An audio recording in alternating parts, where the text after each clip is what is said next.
तो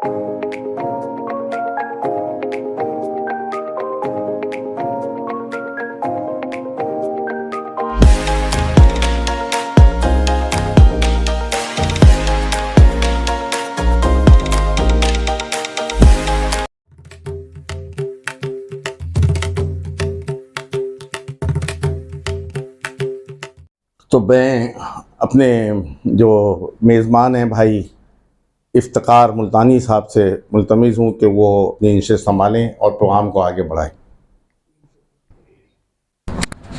अस्सलाम वालेकुम वरहमतुल्लाहि वबरकातुहू। असल में तारिक भाई भी अपनी आदत से मजबूर हैं, मैं भी अपनी आदत से मजबूर हूँ। ये हमेशा भी कहते हैं कि इस प्रोग्राम में साथियों का हाथ है और ये और वो है। मैं हमेशा वाज़ेह करता हूँ कि देखो, हर काम का, हर प्रोग्राम का एक पायवट होता है ना, महवर।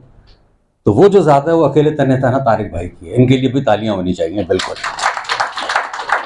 हाँ, इसको सोचा उन्होंने, इसको शुरू उन्होंने किया, इसका इंतज़ाम करते हैं, इसका इंसराम करते हैं। हम तो सिर्फ शरीक हो जाते हैं या माइक पकड़ के खड़े हो जाते हैं सामने।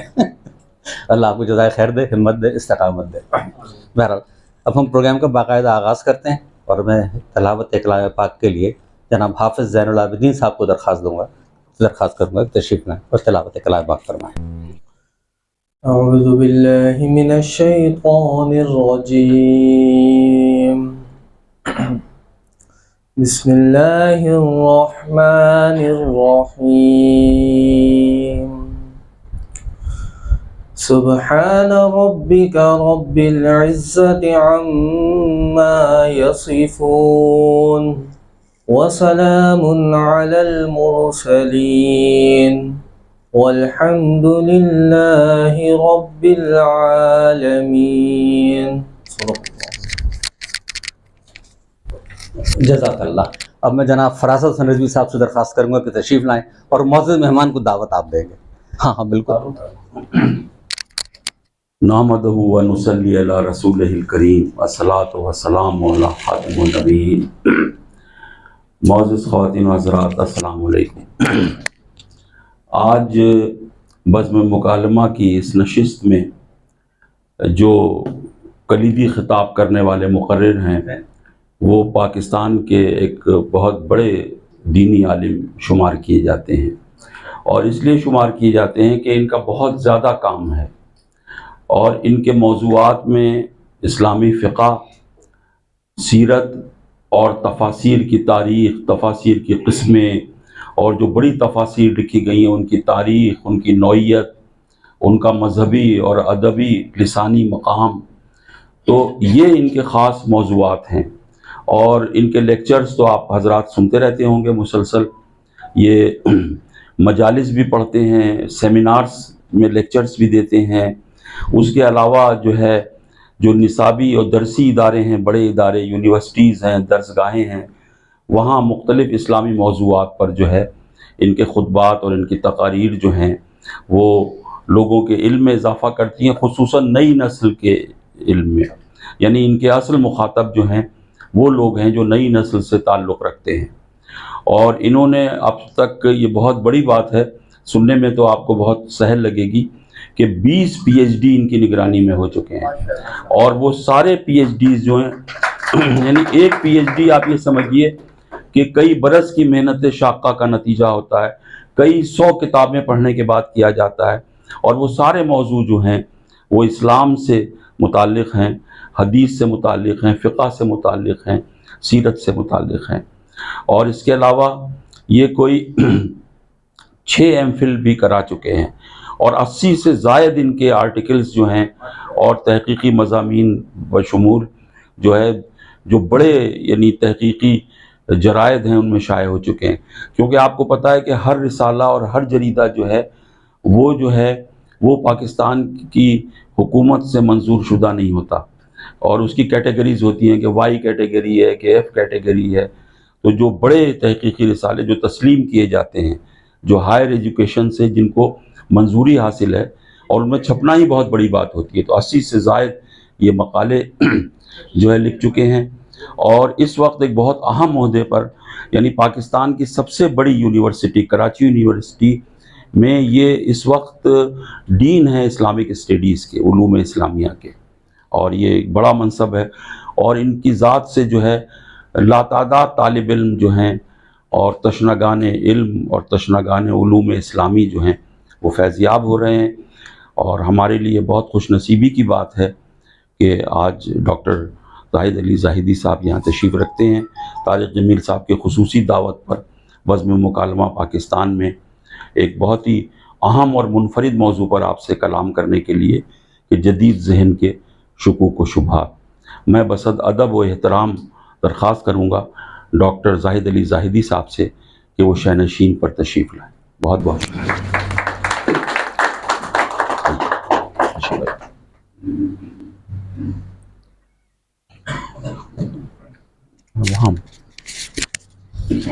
ला हौला वला कुव्वता इल्ला बिल्लाहिल अलिय्यिल अज़ीम। अऊज़ु बिल्लाहि मिनश शैतानिर रजीम। बिस्मिल्लाहिर रहमानिर रहीम। अल्हम्दुलिल्लाहि रब्बिल आलमीन वस्सलातु वस्सलामु अला सय्यिदिल अंबिया वल मुरसलीन खातमिन नबिय्यीन व अला आलिहि त्ताहिरीन व सहबिल मुंतजबीन। अम्मा बाद, सबसे पहले तो मैं शुक्रगुज़ार हूँ बज़्म मुकालमा पाकिस्तान के और जनाब तारिक जमील साहब का कि उन्होंने मुझे मदऊ किया आप हज़रात के सामने। बाकी हमारे फरासत भाई जो हैं वो आपको पता है शायर हैं, अदीब हैं, अल्फाज का ज़ख़ीरा इनके पास बहुत है। इसलिए जब किसी की तारीफ़ पर ये कमर बस्ता हो जाते हैं तो ऐसे ऐसे अल्फाज लेके आ जाते हैं कि इंसान जो है वो शर्मिंदा होने लगता है। एक दुआ है हज़रत अली की, उसमें एक जुमला उन्होंने फरमाया है कि कम मिन सनाइन जमीलिन लस्तु अहलन लहू नशरता, कि अल्लाह कितनी ऐसी अच्छी अच्छी बातें हैं जो तूने हमारे बारे में मशहूर कर दी हैं जिसका मैं अहल भी नहीं हूँ। अल्लाह ने मशहूर कर दी ऐसी ऐसी बातें हमारे बारे में जिनका हकीकत ये है कि हम अहल नहीं हैं। बहरहाल आज का एक मौजू है और आप तमाम हज़रात और ख़वातीन जो यहाँ मौजूद हैं वो माशाल्लाह काफ़ी तजुर्बा और इल्म और मुख्तलिफ़ शोबाजात से ताल्लुक़ होने की वजह से एक बहुत खूबसूरत गुलदस्ता है और मैं समझता हूँ एक तरह का एक थिंक टैंक है। और ये जो काविशें और कोशिशें हैं ये बहुत अहम हैं। इस दौर में, मसरूफ़ियत के इस दौर में एक संजीदा प्रोग्राम करना एक बहुत मुश्किल काम होता है और लोगों को आमादा करना।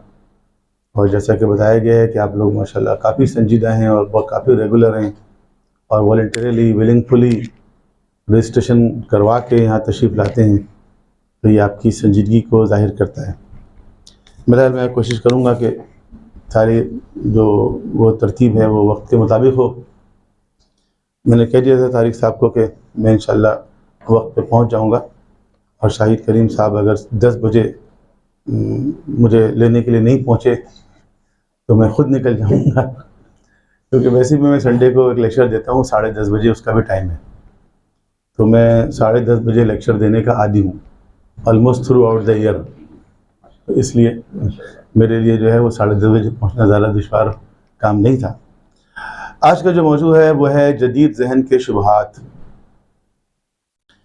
और जब ये मौजू सामने आता है तो आमतौर पर जहन में आज के नौजवान आते हैं, जो नई नस्ल है, ख़ास तौर पर जो है वो जिसको जनरेशन ज़ी कहा गया है। ये जो नस्ल है ये बहुत ही गैर मामूली नस्ल है। ये बिल्कुल जिस तरह कंप्यूटर में, जिस तरह लैपटॉप में, जिस तरह मोबाइल में जो लेटेस्ट प्रोसेसर आया है ना, बहुत फास्ट वाला प्रोसेसर, इसी तरह ये जो जनरेशन आई है इसका भी प्रोसेसर ज़रा बहुत हाई पावर है। लेकिन हकीकत ये है कि ये जदीद जहन जो है इसका ताल्लुक़ सिर्फ इस जनरेशन से नहीं है, इसका ताल्लुक़ जो है वो आप 19वीं सेंचुरी से जोड़ें। जो जदीद जहन जिसको आज हम कह रहे हैं, एक्चुअली ये आगाज़ होता है इसका 19वीं सेंचुरी से। और उस ज़माने में आप जाकर देखिए जो तहरीकें चल रही थी, एनलाइटनमेंट मूवमेंट मिसाल के तौर पर, French revolution, British revolution, industrial revolution जिसको कहते हैं आप, ठीक है, या उसके बाद आप आए सोशलिज़म में, कम्युनिज़म में। तो ये जितनी तहरीकें चली हैं इनके ऊपर अगर गौर किया जाए तो अंदाज़ा होता है कि ये सब मज़हब के ख़िलाफ़ थी। ये जो तहरीकें हैं ये इकोनॉमिक होंगी मूवमेंट्स, ये पॉलिटिकल होंगी मूवमेंट्स, लेकिन इनके पीछे एक फ़िलासफ़ी होती है। वो फ़िलासफ़ी एक्चुअली वो पॉलिटिकल फ़िलासफ़ी को डिज़ाइन करती है या इकोनॉमिक सिस्टम को डिज़ाइन करती है। उसके हर सिस्टम के पीछे एक फ़िलासफ़ी है। तो वो फ़िलासफ़ी जो है वो मटीरियल अप्रोच के साथ है। और बुनियादी तौर पे जो दो अप्रोचेस चल रही हैं, जिसका ताल्लुक, जिसकी लड़ाई, जिसकी जंग असल में मज़हब से है, वो यही है कि एक डिवाइन अप्रोच है, उसके मुकाबले में एक मटीरियल अप्रोच है। एक इलाही जहांबीनी है, उसके मुकाबले में एक मादी जहांबीनी है। एक इलाही तस्वुर कायनात है, उसके मुकाबले में एक मादी तस्वुर कायनात है। ठीक है। तो अल्लामा इकबाल ने कहीं कहा था कि जहां बानी से है दुश्वार तर कारे जहां बीनी, और जिगर खूं हो तो होती है बराहिमी नज़र पैदा। तो बुनियादी जो मसाइल हैं वो इन्हीं दोनों के दरमियान है। एक तस्वुर ये है कि इस दुनिया में इस कायनात में खालिक है, राज़िक है, मालिक है, वही क्रिएटर है, वही सस्टेनर है। और दूसरा तस्वुर ये है कि ऐसा कुछ नहीं है, बस जो है ये सामने है और सब कुछ ख़त्म हो जाएगा तो हम भी ख़त्म हो जाएंगे। तो ना कोई खुदा है, ना कोई आखिरत है, ना कोई हिसाब किताब है। तो ये दो तस्वुरात हैं। और जब ये सिलसिला शुरू हुआ 19वीं सदी में, अगर आप जाके देखें मज़हब बेजारी का सिलसिला, तो उसके पीछे एक बड़ा फैक्टर जो था वो चर्च का कंट्रोल था, चर्च का होल्ड था, जो वेस्टर्न सोसाइटी के अंदर, यूरोप में ख़ास तौर पर आपको नज़र आएगा, जिससे हर चीज़ के ऊपर अपनी अदालतदारी कायम की हुई थी। यहाँ तक कि गैलीलियो और कोपरनिकस के बारे में आपने पढ़ा होगा कि जब उन्होंने बताया कि the world moves around the sun, तो उनके साथ क्या हुआ, और उन्होंने कहा कि this is against the teaching of Bible, और फिर बेचारे को माफ़ी मांगनी पड़ी और ये सारा कुछ हुआ। तो वहाँ से ये सिलसिला शुरू होता है। और उसके बाद बढ़ते बढ़ते बात यहाँ तक पहुँच गई कि लोग खुल के इसके बारे में इज़हार ख्याल करने लगे, और इसके ऊपर फिर हमारी तरफ से भी जवाब गया। मसलन ये मोहम्मद कुतुब शहीद की किताब है इस्लाम और जदीद ज़हन के शुबहात, इसका उर्दू में तर्जुमा हुआ है। ये असल में उसी का जवाब है। वो इश्यूज़ जो उस ज़माने में सामने आ रहे थे उन्होंने उसको एड्रेस किया, क्योंकि इसका शिकार पहले तो क्रिश्चियनिटी हुई। क्रिश्चियनिटी ने भी रिस्पॉन्ड किया मुख्तलिफ अंदाज से, और बाद अगर चूँकि मुस्लिम वर्ल्ड तो कॉलोनीज़ का शिकार था, लेकिन जब मुस्लिम वर्ल्ड में आज़ादी हुई आई और मुख्तलिफ ममालिक इस तरह आज़ाद हुए, और कॉलोनियलिज्म के दौर में भी मुसलमानों के मुफक्किरीन पैदा हुए, उन्होंने इन इश्यूज़ को एड्रेस किया। तो उस वक्त भी देखा जा सकता है कि जो सवालात, जो शुबहात पैदा किए गए थे वो इसी एतबार से थे कि मुसलमान चूँकि इस्लाम को एक दीन समझते हैं, दीन का मतलब ये है कि कम्प्रिहेंसिव कोड ऑफ लाइफ समझते हैं, उसको पॉलिटिकल सिस्टम और इकोनॉमिक सिस्टम और जुडिशियल सिस्टम, सोशल ऑर्डर, हर चीज़ को समझते हैं कि इस्लाम के अंदर मौजूद है, या एटलीस्ट उसके लिए रहनुमाई मौजूद है, हिदायत मौजूद है, गाइडलाइंस मौजूद हैं। तो मैं समझता हूँ क्रिश्चियनिटी को जितने चैलेंजेस का सामना था उससे ज़्यादा इस्लाम को चैलेंजेस का सामना था।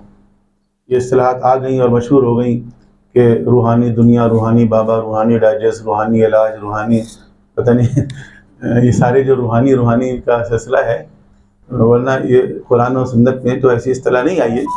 तो वो आप देखेंगे कि उनके यहाँ ज़्यादा रही है। उसकी वजह यह है कि क्रिश्चियनिटी को ये समझते हैं कि इसका ताल्लुक जो है वो रूहानियत से है, और जितना इंसान मादियत से दूर होगा उतना ज़्यादा रूहानियत के करीब होगा। इस्लाम ने तो ऐसी कोई बात नहीं की। इस्लाम तो कुरान करीम तो कहता है फिर दुनिया हसनत व फिल आखिरत हसना, दुनिया और आखिरत दोनों की अच्छाइयाँ, दोनों की नेकियाँ, दोनों की बेनिफिट्स, दोनों के एडवांटेजेस को अवेल करना चाहता है। तो इसलिए मैं समझता हूँ जितने चैलेंजेस का सामना क्रिश्चियनिटी को था उससे ज़्यादा चैलेंजेस का सामना इस्लाम को है। उसकी वजह एक, इस्लाम इस बात का दावेदार है कि वो एक कम्प्रिहेंसिव कोड ऑफ लाइफ है। इसी बुनियाद पर जो इस्लामी तालीमात थीं उनके ऊपर एतराज़ात का एक सिलसिला शुरू हुआ। सैयद कुतुब ने जिन चीज़ों का इशू बनाया, जिन इशूज़ के जवाब दिए, इस्लाम में ग़ुलामी का मसला, जागीरदारी, सरमायादारी, ज़ाती मिल्कियत, तबक़ाती निज़ाम, इस्लाम और औरत, जुर्म और सज़ा, रजअत पसंदी, मसला जीन्स, आज़ादी फ़िक्र, ये सारे मौज़ूआत क्या हैं? आज भी वही यही इशूज़ हैं। तो ये इशूज़ जो हैं ये जब से सामने आए हैं और उनके जवाबात मुतअद्दिद मरतबा दिए जाते रहे। अलबत्ता जैसे जैसे ज़माना आगे बढ़ता रहा है वैसे वैसे आप देखेंगे कि मुसलमान जो हैं वो दो फिक्र पे बढ़ते चले गए। एक वो है जो इन चैलेंजेस को रिस्पॉन्ड कर रहे हैं और बहुत इफेक्टिवली कर रहे हैं। एक वो है जो एपोलोजेटिक अप्रोच का शिकार है, एक माजरत खाना रवैया इख्तियार हुए हैं इस्लाम के बारे में। उनसे जब कोई बात करता है, मिसाल के तौर पर उनसे कहा जाता है कि ये इस्लाम में इतना जिहाद क्यों है, कुरान करीम में जिहाद की इतनी आयतें क्यों हैं, हुजूर ने 70 जंगें क्यों लड़ ली, तो वो कहते हैं नहीं जिहाद का मतलब ये नहीं है। देखे ना, जिहाद का मतलब गुर्बत के ख़िलाफ़ जिहाद और जहालत के ख़िलाफ़ जिहाद और बीमारी के ख़िलाफ़ जिहाद, बेरोज़गारी के ख़िलाफ़ जिहाद, धुआं उगलने वाली गाड़ियों के ख़िलाफ़ ट्रैफिक का जिहाद। तो वो उसको फिर एक जस्टिफाई करने की कोशिश करते हैं। हालांकि जिहाद के साथ साथ लफ्ज़ क़िताल भी आया कुरान में। क़िताल का मतलब तो जंग ही है। क़िताल का लफ्ज़ का मतलब ही है कि दो फरीक एक दूसरे को कत्ल करने की कोशिश करें इसमें।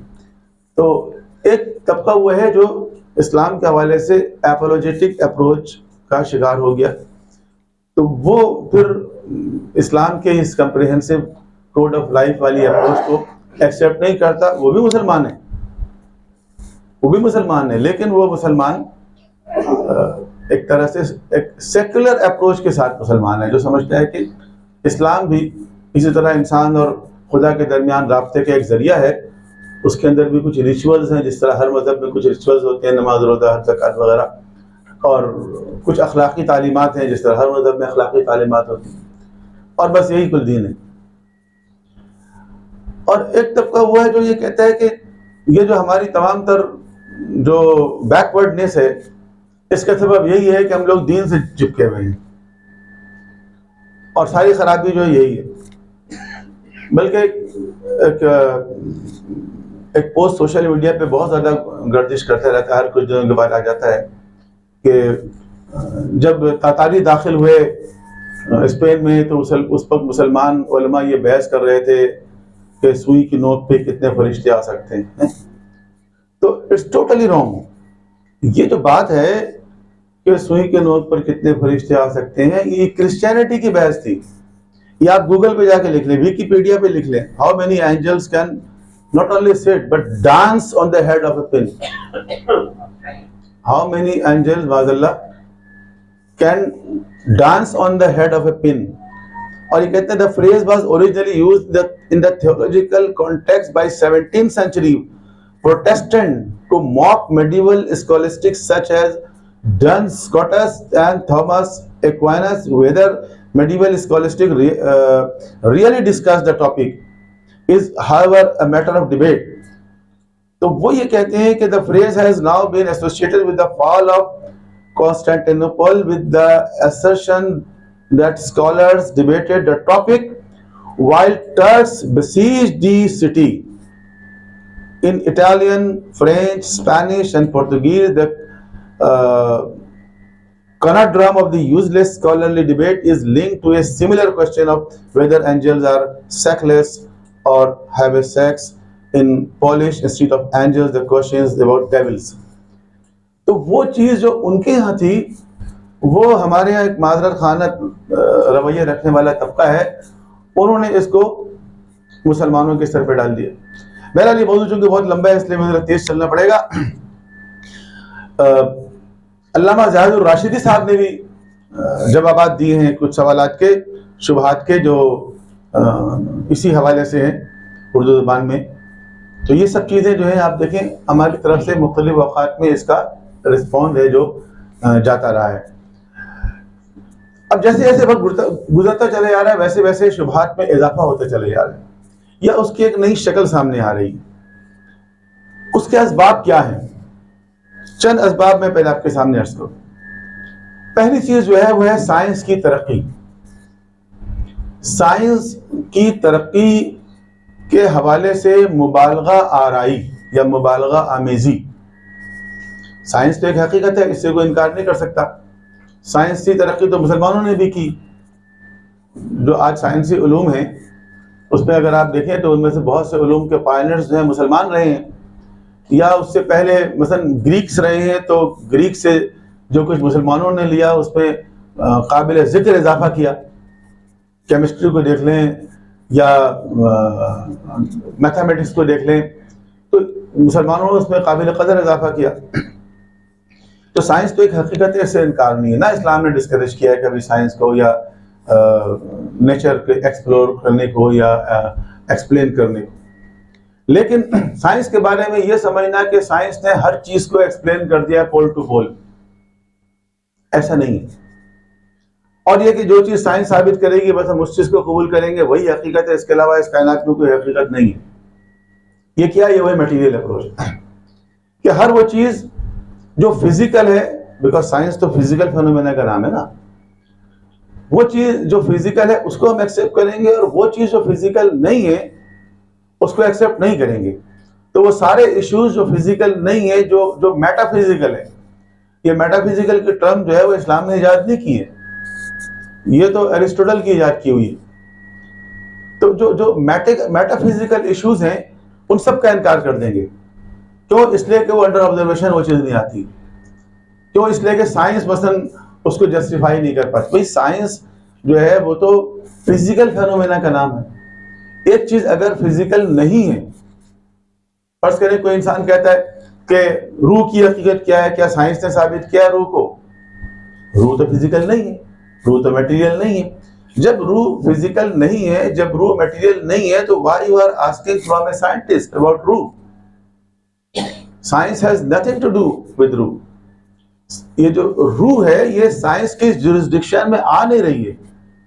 तो जो चीज साइंस की जुरिस्डिक्शन में नहीं आती, यानी ऑब्जर्वेशन, एक्सपेरिमेंट, रिजल्ट, जो साइंटिफिक मेथोडोलॉजी जिसको आप कहते हैं, एक चीज जो उसकी जुरिस्डिक्शन में आती ही नहीं है, उसके बारे में आप साइंस से अगर पूछेंगे और एक साइंसदान फर्ज करें जवाब भी दे देता है यस कोई है या नहीं है सपोज, तो उसकी हैसियत क्या होगी? उसकी हैसियत ऐसी होगी जैसे एक लेमैन की हैसियत। आर्टिकल लिखा है the world as I see it. अब आइंस्टाइन नो डाउट एक बहुत बड़ा साइंटिस्ट है, scientist of the second millennium, लेकिन वो साइंटिस्ट है और एक ब्रांच ऑफ साइंस है जिसमें उसकी एक्सपर्टीज है, मैथमेटिकल फिजिक्स मिसाल के तौर पर। तो अब उस आर्टिकल के अंदर आइंस्टाइन साहब जो है वो खुदा के बारे में भी इज़हार ख्याल कर रहे हैं, आखिरत के बारे में भी कर रहे हैं, डेमोक्रेसी के बारे में भी कर रहे हैं, और पता नहीं क्या क्या उसने मौज़ूआत उसके अंदर छेड़ दिया है। और बाज बातें जो है वो ये जुमला कहते हुए अच्छा नहीं लग रहा कि अण के क्षण मारा।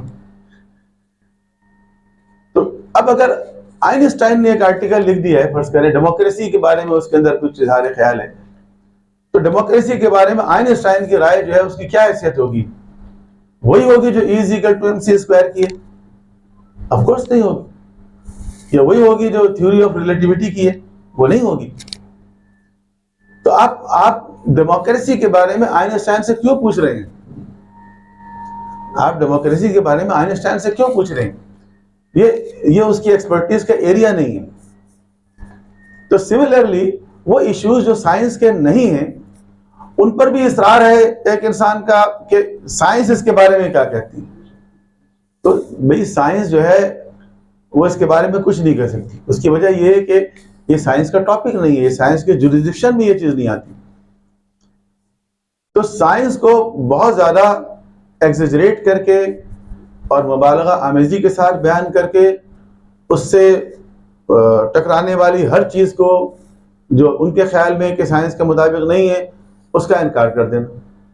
हालांकि साइंस एक ऐसा सब्जेक्ट है कि जिसमें साइंसदान जो हैं वो मुसलसल तहकीक करते रहते हैं, रिसर्च करते रहते हैं, and scientists are always ready to accept change. और साइंस के अंदर जो है वो एक अलग टॉपिक है पूरा। साइंस में जो है आप देखेंगे कि ज़्यादातर थ्योरीज हैं, थ्योरीज, और एक एक इशू के बारे में 10-10 थ्योरीज हैं, 10 थ्योरीज हैं, 15 थ्योरीज हैं। सोलर सिस्टम के बारे में 10 मुख्तलिफ थ्योरीज हैं। Big bang is one of them. ऐसा नहीं है कि सिर्फ एक थ्योरी है बिग बैंग थ्योरी, 10 मुख्तलिफ थ्योरीज हैं। ओरिजिन ऑफ लाइफ के बारे में 15 डिफरेंट थ्योरीज हैं, और ये थ्योरीज बाद वक्त कॉन्ट्राडिक्टरी भी हैं। तो बात यह है कि जब आप कहते हैं 10 थ्योरीज हैं, तो 10 तो सही नहीं हो सकती ना, कोई एक सही होगी। ये हो सकता है 10 की 10 गलत हो, कोई 11वीं थ्योरी हो जहां भी साइंसदान नहीं पहुंचा है। तो साइंसदान तो तैयार है रिव्यू करने के लिए, चेंज करने के लिए। थ्योरी तो थ्योरी है, लॉज के अंदर अमेंडमेंट हो जाती है। लॉज, साइंस के लॉज जो यूनिवर्सली टेस्टेड लॉज हैं। Law of conservation of matter के बारे में जब कहा जाता था कि it could be converted into its states, बाद में पता चला कि एनर्जी में भी कन्वर्ट हो सकता है मैटर। तो फिर उसके अंदर एक इजाफा किया गया कि law of conservation of matter means matter can not be created not destroyed, it will be converted into its states as well as into energy. तो साइंटिस्ट तो हमेशा तैयार रहते हैं अपने नजरियात में तब्दील करने के लिए। ये तो एक अच्छी बात है, हेल्दी बात है। एक ऐसी चीज जो हर्फ आखिर नहीं है, उसके ऊपर रख के आप वही को टेस्ट करना चाहते हैं, उसके ऊपर रख के आप कुरान को चेक करना चाहते हैं, उसके ऊपर रख के आप अकायद को चेक करते हैं, हलाल और हराम को चेक करना चाहते हैं। ये तो कहीं का इंसाफ नहीं। दूसरी चीज जो है वह है मुस्तशरिकीन का प्रोपेगेंडा। जो ओरिएंटलिस्ट सामने आए, जिन्होंने इस्लाम पर काम किया, जो मगरिब में बैठे हुए स्कॉलर हैं और मशरिक के मजहब पे, सकाफत पे, अदब पर काम करते हैं, मुस्तशरिकीन या ओरिएंटलिस्ट। तो वो, मैं नहीं कहता कि सब के सब मुतासिब हैं, ये कहना ज़रा अच्छा नहीं लगता कि सारे के सारे लोग मुतासिब हैं। सब मुतासिब नहीं है, लेकिन कुछ तो वाज़ेह तौर पर मुतासिब हैं, जो बहुत क्लियर है। लेकिन अगर मुतासिब नहीं भी हैं तो बहरहाल इस मजहब के पैरोकार नहीं हैं।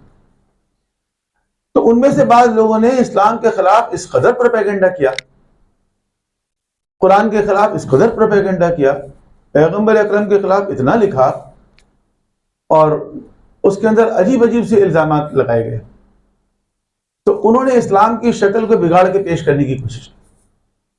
अब बाद वक़्त ये होता है कि हमारा एक जवान जो है वो उनकी किताबें पढ़ लेता है। आजकल तो आपको पता है नॉलेज जो है वो एक्सेसिबल है, फिंगर टिप्स के ऊपर है।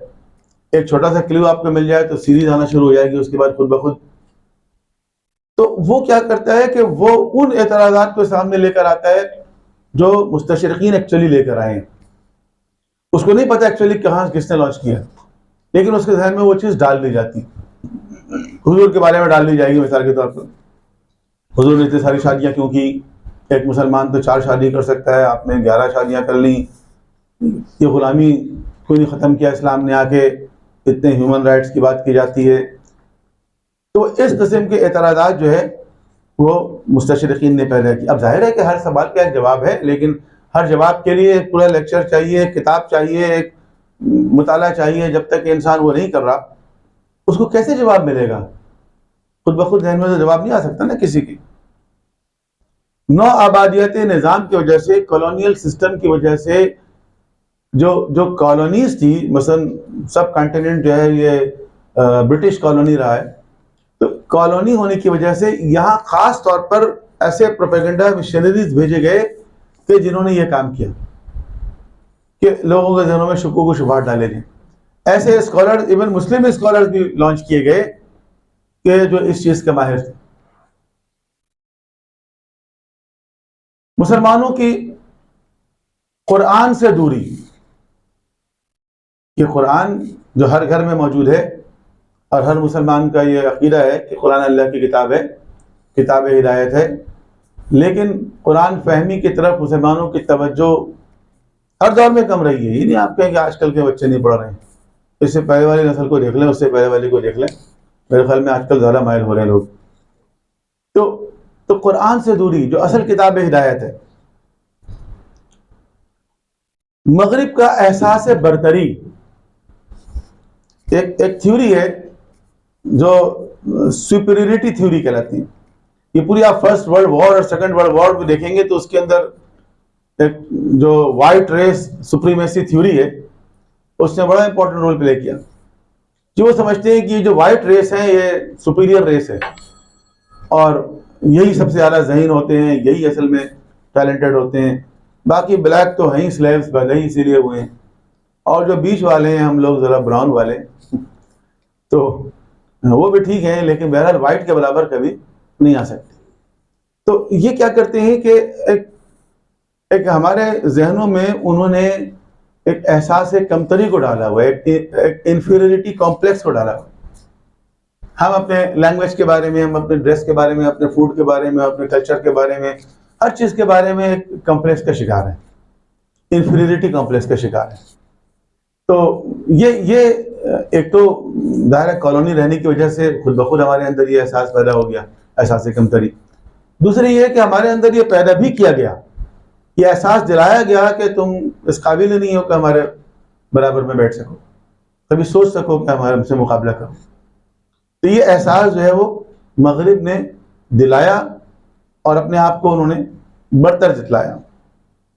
मादा परस्ती का बढ़ता हुआ रुझान, मटीरियल अप्रोच, हर चीज़ में इंसान जो है वो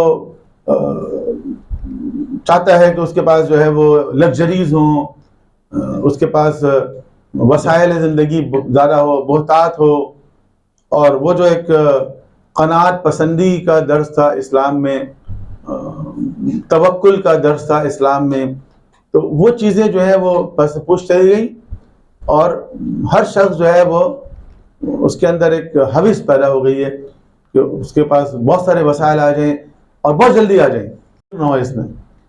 तो इस चीज़ से क्या हुआ कि वो दीन से दूर होता चला गया। खुद इस्लाम के बारे में कम फहमी, कि जो लोग ज़्यादा सवाल जवाब करते हैं आप उनसे पूछे इस्लाम के बारे में उन्होंने कितनी किताबें पढ़ी हैं।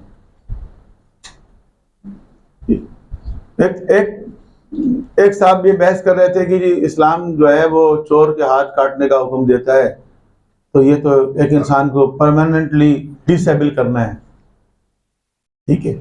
उससे पूछा गया कि आपने ये बताइए कि चोर का जो हाथ काटना है इस्लाम में, इसका ताल्लुक तो एक फ़िक़्ह के चैप्टर से है, तो आपने वो किताबें पढ़ी हैं, आप बताइए एक चोर के हाथ काटने की कितनी शराइत हैं इस्लाम में, कितनी शराइत पूरी करेगा कि उसके हाथ काट दिए जाए?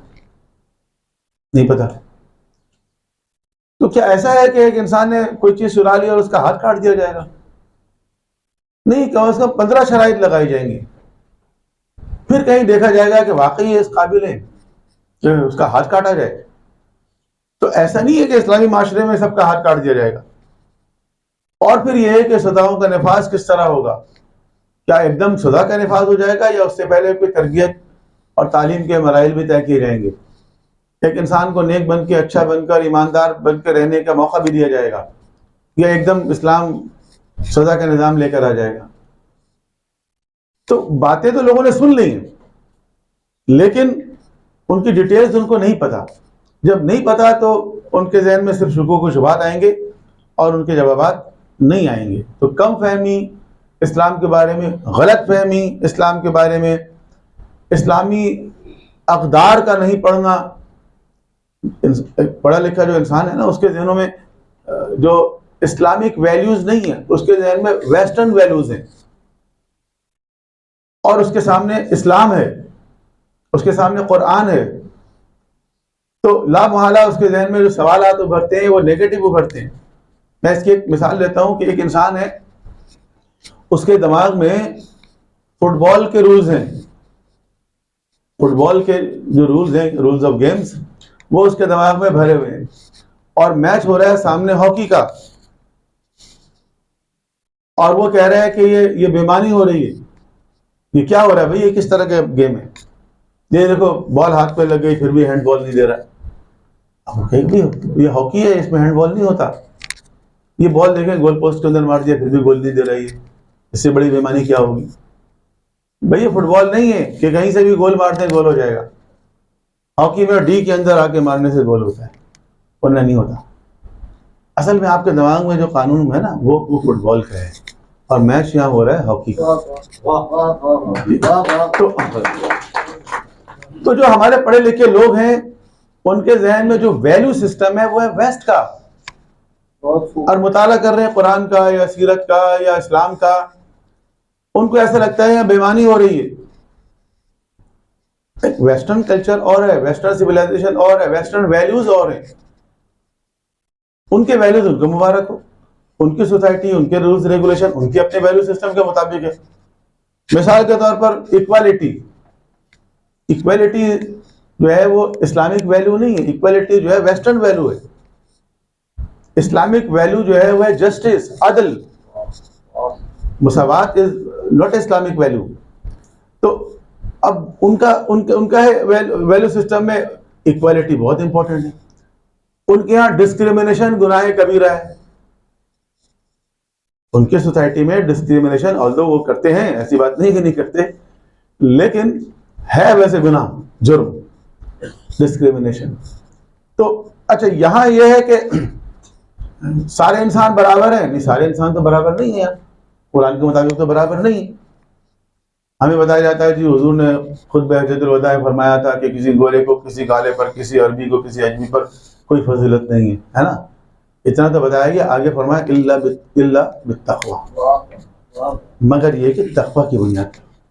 ठीक है, कुरान करीम ने जहाँ पर यह कहा है कि हमने कौमों और कबीलों में तकसीम किया, आगे कहा गया है इन्ना अक्रमकुम इंदल्लाहि अत्क़ाकुम। तो इस्लाम में जो है वो सारे इंसान बराबर नहीं है। जो तक़वा वाले हैं उनकी अहमियत ज़्यादा है, जो इल्म वाले हैं उनकी अहमियत ज़्यादा है। यरफ़अल्लाहु लज़ीना आमनू मिनकुम वल्लज़ीना ऊतुल इल्म दरजात हल यस्तवी लज़ीना यअलमून वल्लज़ीना ला यअलमून। तो यहाँ जो है वो, अब आप कहेंगे डिस्क्रिमिनेशन है, तो ये जो डिस्क्रिमिनेशन है, this discrimination is not on the basis of race और कलर और क्रीड और any other identity, cultural identity. No, this discrimination is based on human virtues. है ना, इस्लाम ह्यूमन virtues को इम्पोर्टेंस देता है, इल्म को इम्पोर्टेंस देता है, जिहाद को इम्पोर्टेंस देता है, अम्र नही को इम्पोर्टेंस देता है, तकवा को इम्पोर्टेंस देता है।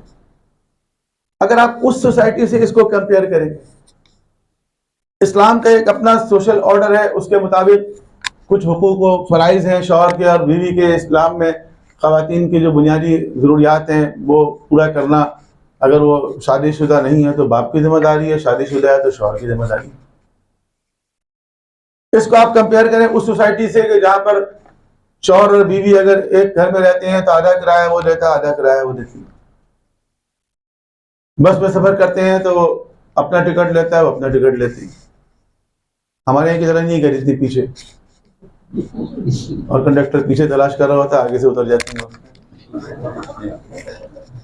जहाँ होटल में अगर वो रेस्टोरेंट में खाना खाते हैं तो अपना बिल वो देता है, अपना बिल वो देती। इसको कहते हैं अमेरिकन सिस्टम, कहते हैं ना, अमेरिकन सिस्टम ही नफ्सा नफ्सी, अमेरिकन सिस्टम ही नफ्सा नफ्सी। तो एक सोसाइटी है जो उनकी है, जो उनके सिस्टम पर चल रही है, उनके कल्चर पे चल रही है, उनके वैल्यूज पे चल रही है, और एक सोसाइटी जिसको आप देख रहे हैं ये मुसलमानों की सोसाइटी है। अब आप वहां से वैल्यू सिस्टम लेकर आए हैं और आप इसको देख रहे हैं, आप कह रहे हैं कि ये गलत हो रहा है, ये गलत हो रहा है, ये बेईमानी हो रही है, ये डिस्क्रिमिनेशन हो रही है। आप इस्लाम की वैल्यू सिस्टम को समझे ना पहले। हाँ, अगर उसके ऊपर डिबेट करना है, मोस्ट वेलकम। आप अगर देखें, कभी ऐसा होता है कि लोग जो है वो थ्योरी और प्रैक्टिस को कंपेयर करते हैं। ये बहुत बिल्कुल गलत है कि theory to theory, practice to practice, value to value. ठीक है, don't compare orange with the apple. तो इस तरह कंपैरिजन होती है। अगर वैल्यू सिस्टम पे कंपेयर करना है, मोस्ट वेलकम। जो वेस्टर्न वैल्यू है, इक्वालिटी है, सोशल जस्टिस है, डेमोक्रेसी है, ह्यूमन राइट्स है, ह्यूमन राइट्स है, जो भी है वैल्यूज, उसको कंपेयर करना है, मोस्ट वेलकम, हाजिर है, उसे कंपेयर कर लें।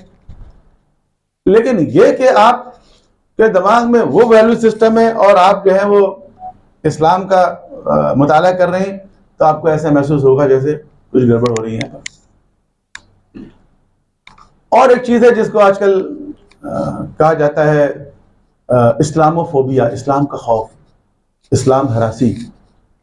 कि इसके पीछे एक फैक्टर ये भी है कि वो इस्लाम से डरे हुए हैं, खौफजदा हैं। वो खौफजदा सिर्फ ये जिहादी तंजीमों के बम धमाके से खौफजदा नहीं है, ये तो एक अलग फैक्टर है। ये तो उन्हीं के बनाए हुए हैं बहुत सारे, बल्कि ज़्यादातर। ये तो उसका एतराफ़ वो भी कर रहे हैं हम कि उन्होंने बनाया है। खौफजदा वो इस चीज़ से हैं कि दुनिया के जितने मज़ाहिब हैं इस वक्त, उनमें Islam is the only religion which can establish a civilization. कोई और मज़हब ऐसा नहीं है दुनिया में जो एक तहजीब और तमद्दुन की बुनियाद रख सके। तहजीब और तमद्दुन की बुनियाद जिन फैक्टर्स के ऊपर, जिन एलिमेंट्स के ऊपर रखी जाती हैं, वो सिर्फ इस्लाम के पास है। न जुडाइज्म के पास है, न क्रिश्चियनिटी के पास है, न हिंदुइज्म के पास है, न किसी और मजहब के पास है। ये हम किसी के मजहब के तासुब में नहीं कह रहे, खुदा ना खास्ता, वो खुद भी ओन नहीं करते इसको। तो उनको ये खौफ है कि वो क्या है मिसरा कि ये डूबा हुआ तारा महे कामिल ना बन जाए, बोला महे कामिल ना बन जाए या हो जाए, क्या बन जाए। तो उनको ये खौफ है उसके, और ये खौफ जेन्युइन है। ये जेन्युइन खौफ इसलिए है कि मुसलमानों ने 1000 साला सिविलाइजेशन को इस दुनिया में शो किया है, दिखाया है, और रिमार्केबल एडवांसमेंट शो की है in all walk of life, in all fields of life, including science और टेक्नोलॉजी और फिलॉसफी और लिटरेचर, आप सोशल साइंसेस। तो 1000 साल तक with some due reservation of some Muslim rulers, उससे हटकर हम सिविलाइजेशन की बात कर रहे हैं। I am not talking about rulers, I am not talking about sect और a particular segment of Muslim history. In general, civilization की जब बात होती है, civilization जो होती है वो साल, 10 साल, 20 साल, 50 साल की बात नहीं होती, सदियों की बात होती है। सदियों में जाके इस्टेब्लिश होती है। तो 1000 साल तक मुसलमानों ने जिस सिविलाइजेशन को इस्टेब्लिश किया और सियाह और सफ़ेद के मालिक रहे, तो उस चीज़ को सामने रखते हुए इनको खौफजदा होना चाहिए। खौफजदा की वैसे बात नहीं है, क्योंकि सिविलाइजेशन जो है वो किसी के खिलाफ नहीं होती है। ये तो असल में एक कंट्रीब्यूशन होता है टुवर्ड्स द ह्यूमन एडवांसमेंट। तो जिस कौम को मौका मिलता है वो कंट्रीब्यूट करती है। मुसलमानों को मौका मिला, उन्होंने कंट्रीब्यूट किया।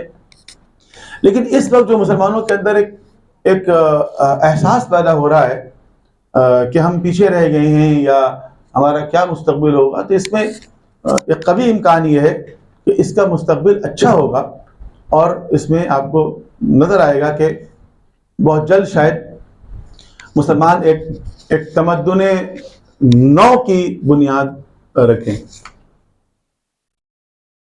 अब कोशिश ये हो रही है कि हमारी नई नस्ल को इस्लाम ही से दूर कर दिया जाए। ये सारे जवाब तो इस्लाम की तरफ से आ रहे हैं ना, ये सारे जवाब तो इस्लाम की तरफ से आ रहे हैं। उनकी कोशिश ये है कि इनको इस्लाम से दूर कर दो और इनको मुलहिद बना दो, एथीस्ट बना दो, बेदीन बना दो, किसी भी मजहब के पैरोकार ना रहेंगे। और ये काम बहुत तेज रफ्तारी के साथ हो रहा है। इसमें खास तौर पर सोशल मीडिया और ये चीज़ें, चूँकि इसमें इंटरेक्शन आसान है, क्योंकि वहाँ पर आज़ादी बहुत है, इसलिए वहाँ ये काम बहुत तेज़ी के साथ हो रहा है। और उसके पीछे भी कुछ फैक्टर्स हैं, वो भी जल्दी जल्दी बयान कर दूँ मैं।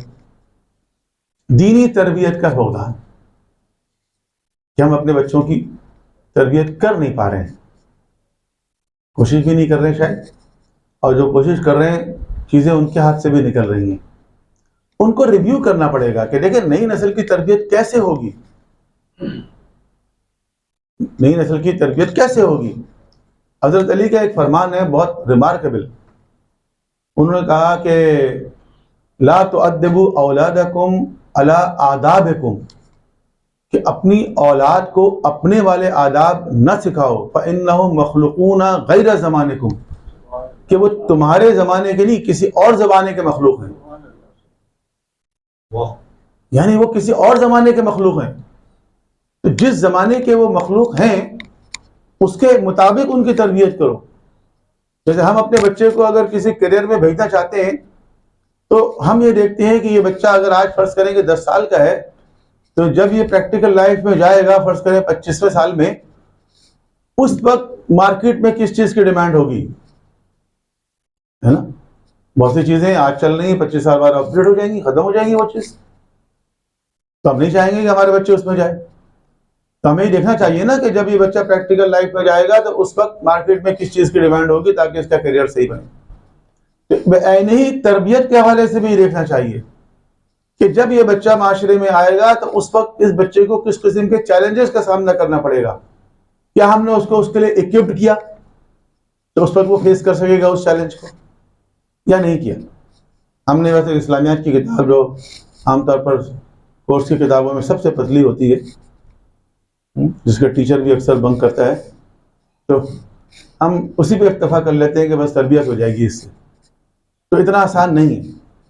नई नस्ल से मुकालमे की कमी, मुकालमा, डायलॉग, हम कितनी गुफ्तगू करते हैं अपने बच्चों से, कितनी बातें करते हैं, कितनी देर करते हैं, और अगर हम नहीं करते तो हमारा बच्चा किन से बातें करता है, पता है हमें किन से बातें करता है? जिनसे वो बातें कर रहा है उनसे किन मौजूआत पर बातें कर रहा है, कौन उसको पढ़ा रहा है, कौन उसको समझा रहा है, कौन उसको सिखा रहा है, कौन उसको कन्विंस कर रहा है, क्या चीजें वो देख रहा है। आप क्या समझ रहे हैं ये जो फिल्में बनाई जा रही हैं, जो ड्रामे बनाए जा रहे हैं, जो कार्टून बनाए जा रहे हैं, ये सिर्फ कमर्शियल है? नहीं, इनके पीछे पूरी आइडियोलॉजी चल रही है, ये पूरी एक स्टडी है। एक एक कैरेक्टर के बारे में बहुत गौर व खौस किया गया है और उसको बहुत प्लानिंग के तहत डिजाइन किया गया है। हमारे पास टाइम ही नहीं है बच्चों को देने के लिए। जाहिर है बच्चे हमारे हाथ से निकल रहे हैं, किसी और से मुकालमा कर रहे हैं, किसी और से डायलॉग कर रहे हैं। सवालात करने की हौसला शिकनी, एक बच्चा सवाल करे डांट देते हैं। आपने डांट दिया, चुप हो गया वो। आपने समझा, चुप हो गया वो। आपके सामने चुप हो गया वो। अवलन तो आपको ये नहीं पता कि ये सवाल जो ये बच्चा कर रहा है, क्या ये इसके दिमाग के पैदावार है? ये सवाल भी उसके दिमाग में किसी और ने डाला है, और आपने उसको डिस्करेज किया, आपने उसको खामोश करवा दिया, तो वो चुप हो जाएगा? नहीं, वो उस सवाल के जवाब के तलाश में रहेगा, जस्तजू में रहेगा। ये उसके नेचर में शामिल है, हाउ एंड वाई। और फिर जहां से उसको सेटिस्फैक्ट्री जवाब मिलेगा उससे मुतमईन हो जाएगा। आप कन्विंस नहीं कर पा रहे, आपने उसको डांट दिया, आपने उसको खामोश करवा दिया, लेकिन वो रुकने वाला नहीं है। वो जमाना नहीं रहा कि आप डिस्करेज करें और खामोश करवा दें।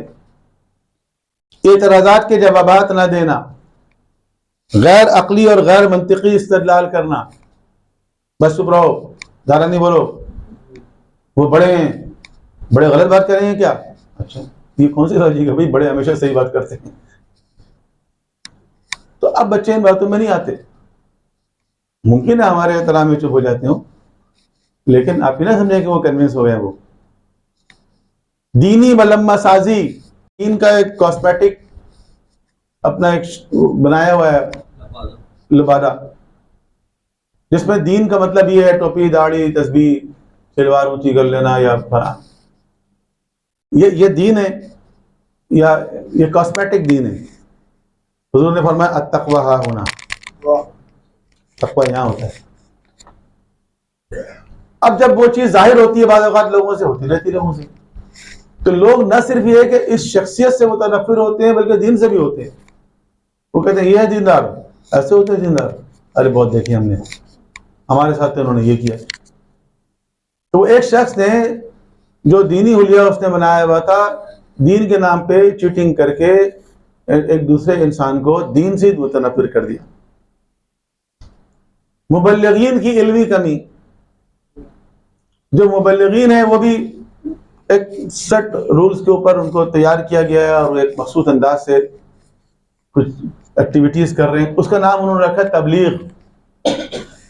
तबलीग, तबलीग का मतलब है मार्केटिंग। आजकल देखिए आप किस तरह मार्केटिंग हो रही है।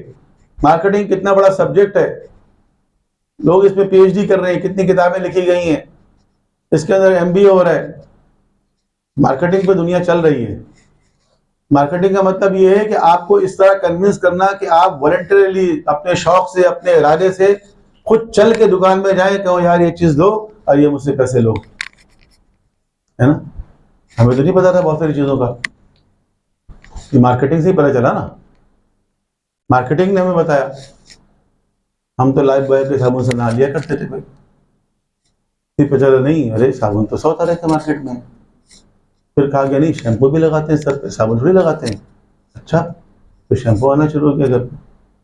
फिर पूछा नहीं मर्दों का शैम्पू और होता है, औरतों का और होता है। फिर पूछा नहीं एंटी हेयर फॉल और होता है, एंटी डेंड्रफ और होता है। फिर करते, फिर पता चला नहीं शैम्पू काफ़ी नहीं है, इसका साथ कंडीशनर भी होना चाहिए। किसने एजुकेट किया? किसने एजुकेट किया? ठीक है, टीवी ने या स्टार ने, किसी भी चीज मार्केटिंग हुई ना, मार्केटिंग हुई। तो कंपनी ने आपसे कहा कि ये ले लो बाय फोर्स, उन्होंने सिर्फ हमें मोटिवेट किया और हम खुद चल के गए, हमने खुद पैसे दिए, फिर वॉलंटरीली हमने खुद। तो ये तबलीग है, ये तबलीग है। अभी हमारे तबलीगी टूर्स जो है अभी काफी आउटडेटेड हैं, उसके अंदर वो चीज नजर नहीं आ रही है। इल्हाद के अंदर लस्ट है, आजादी है, जिम्मेदारी से आजादी, बेअमली, ठीक है। तो ये इल्हाद के अंदर वो अट्रैक्शन है, इंसान जिम्मेदारी से भागना चाहता है। उसके अगर जहन में कंफ्यूजन डाल दिया जाए कि मतलब कोई चीज नहीं है, तो वो फ्री हो जाएगा, वो इजी महसूस करेगा। तो इसलिए बस मैं खत्म करता हूँ, बातें और भी हैं कि अच्छा मैं खुलासतन बयान कर दूं कुछ चीजें कि आज के इंसान के लिए, 21वीं सदी के इंसान के लिए, आज की नई नस्ल के लिए एक ऐसे मजहब की जरूरत है कि जो इल्मी दलाइल पर कायम हो, अक्ल और मंतिक से मुतसादिम ना हो, ठीक है, बेअक्ली की बातें न करें, अक्ल को डिस्करेज ना करें। दुनिया जो है वो उलूम अक्लिया में बहुत आगे निकल गई है, तो इसको डिस्करेज ना करें। वही इसलिए नहीं आई है कि वो अक्ल को डिस्करेज करे, वही तो इसलिए आई है कि अक्ल जहां पर ठोकर खाए तो उसकी रहनुमाई करे।